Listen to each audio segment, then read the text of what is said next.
Hey everybody, welcome to another Off the Show board game review. This week we're looking at Inish, a 2-4 player game from Madigo that may look like a dudes on the map game, but that couldn't be further from the truth because Inish is a game that's all about combinations and manipulation of the board and manipulation of the other players. Because in Inish we're going to be playing a game that we're going to be using a game where we're going to draft cards which are going to give us actions throughout the game. Now this can give us various actions such as adding extra units onto the board, kind of like a dudes on the map game, but again, stay with me because this isn't going to be holding true very long. You can also use these cards to explore the lands or even start adding sanctuaries to the board, which is very important because sanctuaries are one of the 3 victory conditions to win this game. Now the game has 3 different victory conditions in it. One is to be a chieftain over 6 clans across the board, and that's pretty easy, and I'll explain how that works in just a minute. Another way is being a total of 6 different areas across the board, or the final victory condition is to be in up to areas where there's up to 6 sanctuaries, which are these little brown buildings you see on the board here. And the interesting thing about Inish is you don't win the game instantly once you achieve one of these victory conditions. No, see, the way the game is played out over 2 phases. The first phase is kind of your get ready for the turn phase, but it's also part of the round where you can possibly win the game.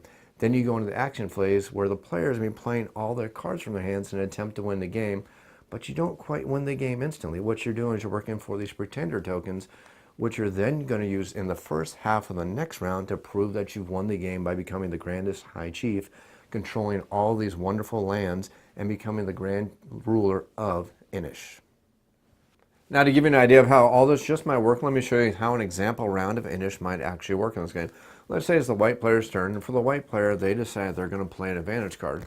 Now the way you gain these advantage cards is by being a chieftain of an area. Now the white player is currently the chieftain of the swamp, so that does mean they have the advantage card, which allows them to play this card as their action, which effectively allows them to skip their turn.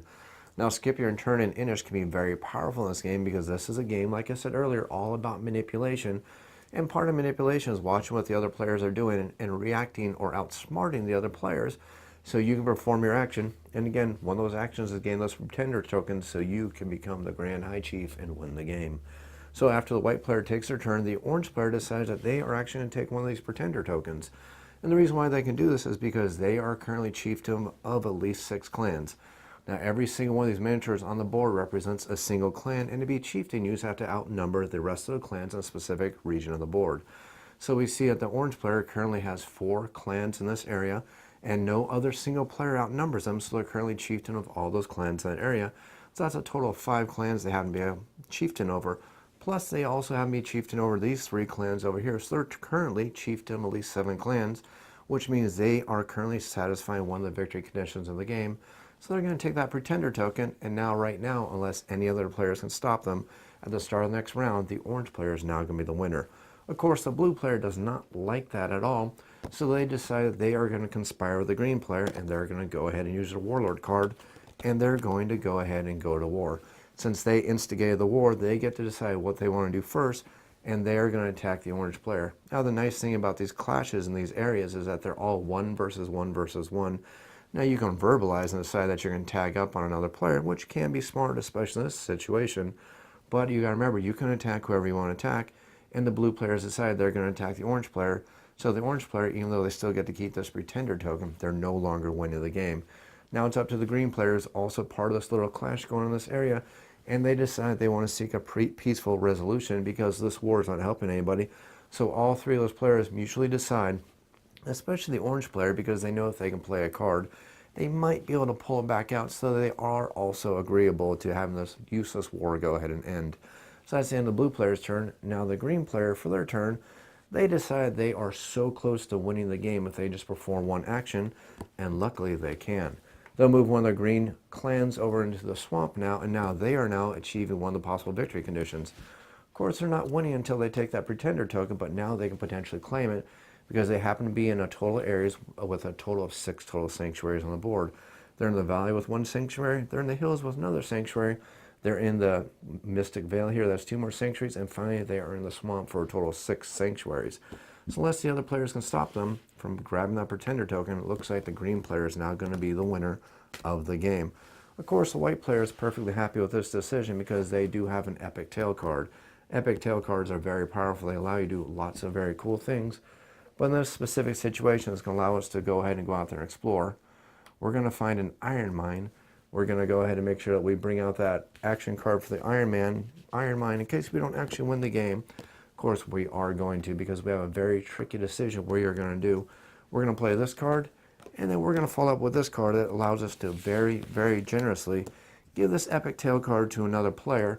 And now we grab one of the deed cards, and now we, as the white player, are now satisfying 2 victory conditions. We are currently in a total of 6 different areas, and we achieve this because the deed tokens can act as a wild card towards any one of the victory conditions.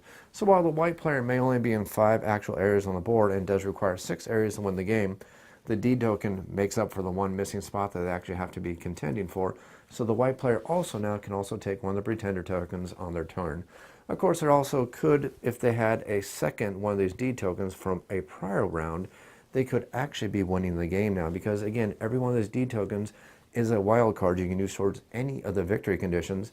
If they happen to have a deed token from the prior round, we now meet the victory condition for the sanctuaries, and we also are now meeting the victory condition for the total areas we control. So if we can get that pretend token, we have now given the game to the white player. So as you can see, Inish is a game all about combinations, all about manipulation, all about moving across the board. This is definitely a game that, while it may look like a dudes on the map, going out there and attacking all the other players and throwing their units and removing them from the board is the last way you want to win the game, because you actually need the other players on the board to perform one of the victory conditions.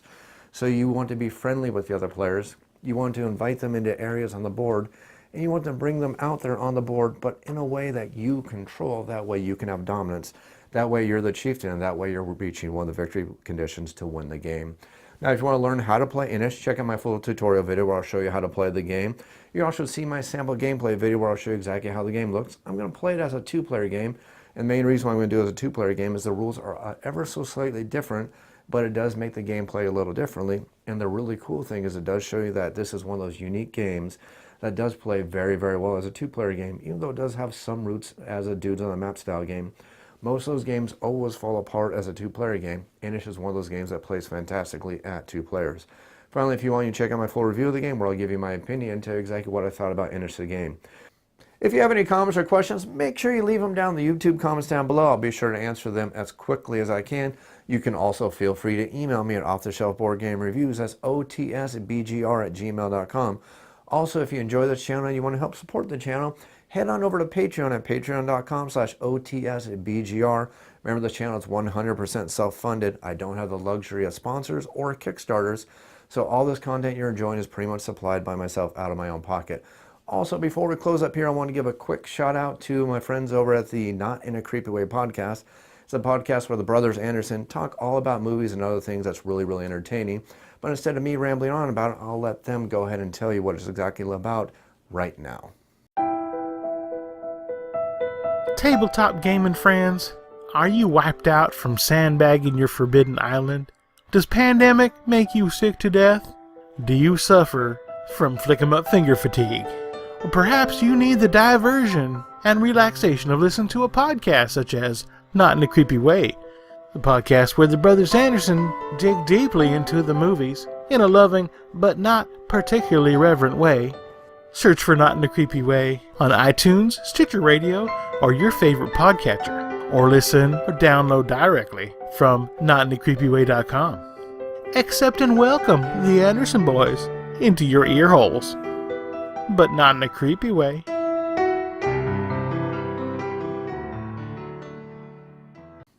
Now, if you enjoyed this video series, you want to see more like it, click that like button and click that subscribe button. As always, thanks for watching.